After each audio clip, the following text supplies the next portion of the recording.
Kasama rin natin ngayong umaga para sa balitaktakan ng isang sports analyst at walang iba kundi si International Boxing Judge and Referee Attorney Dan Rex Tapdasa. Good morning po, Attorney. Good morning, Susan. Good morning. Morning. Siyempre, kayo nanood din kahapon. Ano talagang yung, sa tingin niyo ba, yung si Manny do sa laban niyang ito, ay nagsanay siya na naman maayos. Nakapagsanay na maayos. Sa tingin ko, oo. Si Manny, minsan nga, naghahanda yan 1.5 months lang. Ngayon, full 2 months na naghanda siya, no? Mentally, physically, hindi mo matatawaran yung training ng Manny Pacquiao. Actually, yun ang reason why na he was very aggressive. Kasi alam niyang yung kondisyon niya, handang-handa siya, kayang-kaya niya. Sabi nga niya, overconfident siya. Yes. So, baka yung training na yun, nagbigay sa kanya ng overconfidence, yun yung nagpabagsak sa kanya. At sinasabi nila, baka daw na pressure si Manny. Kasi nakita mo yung last few seconds of the 6th round. Hindi ko nga nakita. Pero nung sa replay, nakita ko, masyado siyang aggressive. Over-eager siya talaga. He was pushing for it. No? Natapusin. Kasi parang ang naging prediction yata ni Freddie Roach, sinasabi mo, Susan, ganina, parang 6th round yata, pababagsakin. Parang may mga ganong silang... So, he was over-eager. Yun nga lang, talagang na hindi niya natakpan yung sarili niya at nadali siya nung solid punch. Sa tingin ko, ito babalik na naman tayo sa pagiging tao ni Manny Pacquiao. Ano yung character niya? Mahal na mahal niya yung mga fans. Okay. Sa sobrang pagmamahal niya sa mga fans, na palaging nagsasabi, bakit 3 years ago, 2009, huli ka pang nagbigay sa amin ng knockout. Ang tagal na. Kumbaga, na-spoil kasi yung mga fans. Ngayon, nung parang na-bore yung fans, 2010, 2011, 2012 na tayo, wala pa rin knockout. Palaging almost loss, decision, tapos lately, natalo pa siya ng isang close fight. So, he wants to give it back to the fans. Mahal na mahal niya yung mga fans. So, doon siya, nung nakita niya, naduguan na si Juan Manuel Marquez. Putok na yung ilong sa labas at sa loob. Magana yung nguso. He went for the kill without knowing na Marquez is too intelligent for that.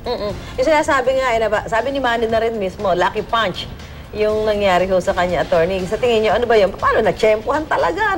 Paano nangyari doon? Sa akin, hindi yun lucky punch. Okay. Personally, pinaghandaan talaga yon ni Marquez. And he was throwing that punch, di ba? He was throwing that punch. Even kung papanoorin mo yung first fight nila, second fight nila, third fight nila. Yun ang signature punch niya. Signature punch niya yun. So, ang nangyari kasi dito, Manny Pacquiao abandoned yung tinuro sa kanya ng techniques na defense na pag sugod mo, cover ka kaagad. Kasi parang open no? Tapos, kung napapansin mo yung replay, palaging pinapalabas ulit-ulit yung knockout. Oo nga. Pansinin mo yung galaw ng paa ni Manny before siya tinamaan. Meron kasi siyang buwelo talaga na buwelo sa paa bago siya tatama. Yung 1-2 combination niya, meron yung kasama dito sa ilalim ng paa may mga footwork na timingan ni Marquez. Perfect timing for Marquez. It was not a lucky punch. It was a trap placed by Marquez. Pacquiao went into that trap. Ayan, mas maganda, Joel, pag-usapan natin yung mga nangyari sa bawat round. Bawat round, Kasi sige. si Attorney may hawak dito parang tally board no? Sa bawat round, doon sa unang round, ayan. Sino namang suntok? Sa unang round. Ito, very close round ito. Nagbabantayan, the usual, na itong dalawang ito, matalino, nagtatantsahan pa kung ano yung, nila, yung kanilang mga style, ganun, kung saan pupunta, tendencies. Very close round yung first round. So, kanino yung round 1 para sa inyo? Very close round. I gave it to Marquez. Marquez, okay. Yung round 2, Attorney. Round 2, ito, very clear na Pacquiao round. Ito, in the second round, yung left-hand lead ni Manny Pacquiao was landing flush on Marquez, no? Tapos si Marquez dito was more of observer. He was very cautious sa second round. Okay. Nag-aabang siya at binabantayan niya ano ang opening. So, very inactive si Marquez dito. Clearly, second round was a Pacquiao round. Okay. What about the third round? Definitely is a Marquez round. Third round. Ano ba yung natumba si yung unang bumagsak si Manny? Third round, biglang lumabas yung overhand right ni Marquez.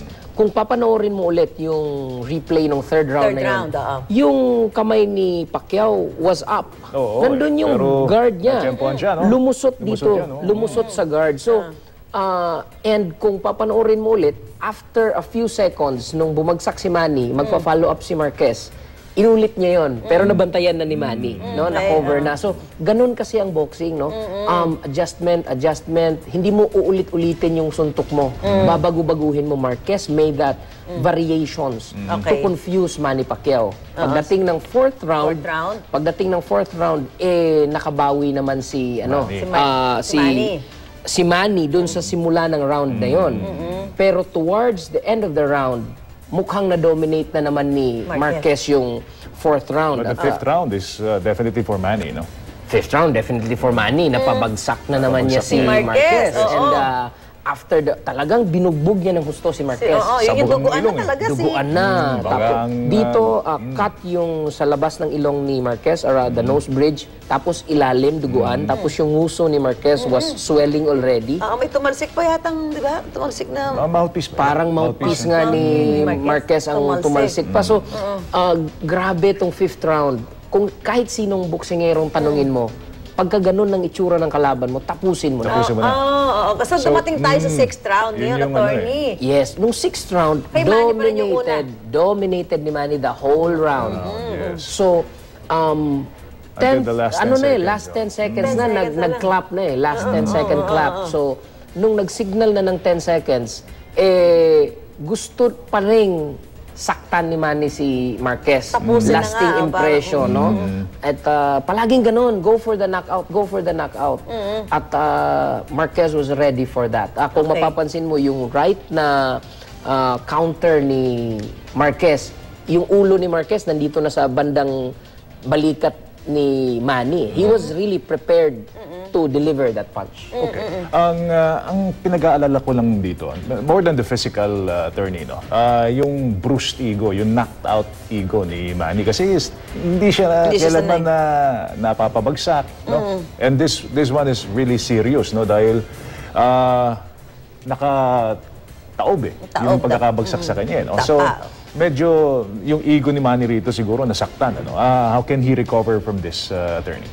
I think, alam mo, sinabi ni Chino kanina, galing sa Las Vegas, si Manny ay ipinanganak na isang mandirigma. Isang fighter talaga. Isang fighter. So, sa tingin ko, gustong-gustong bumangon ni Manny. Gustong-gustong laban tayo ulit. Sabi nga nung interview ni Manny kahapon, sabi niya, magpahinga ng konti, tapos training ulit, laban ulit. Back to fight, sabi niya. Back to training, back to fight, di ba? Sabi niya, pahinga ulit. Birthday ni Manny next week, December 17. Magpapasko na, magkakaroon ng bagong taon. Sa tingin ko, kailangan niyang magnilay-nilay. Kailangan niyang magpahinga. Pero ako, meron akong kutob na Manny, being the warrior that he is, being the person na loves the fans so much, hindi aatras sa laban si Manny. Tayong lahat, naaawa tayo sa kanya. Siya yung ating idol, no? Ang buong bansa nanonood sa kanya. So, naaawa tayo sa kanya. Pamilya niya, of course, yan. Tayong lahat gusto natin tumigil na. But, meron akong kutob. Manny will still go on. The warrior in him will not stop. All right.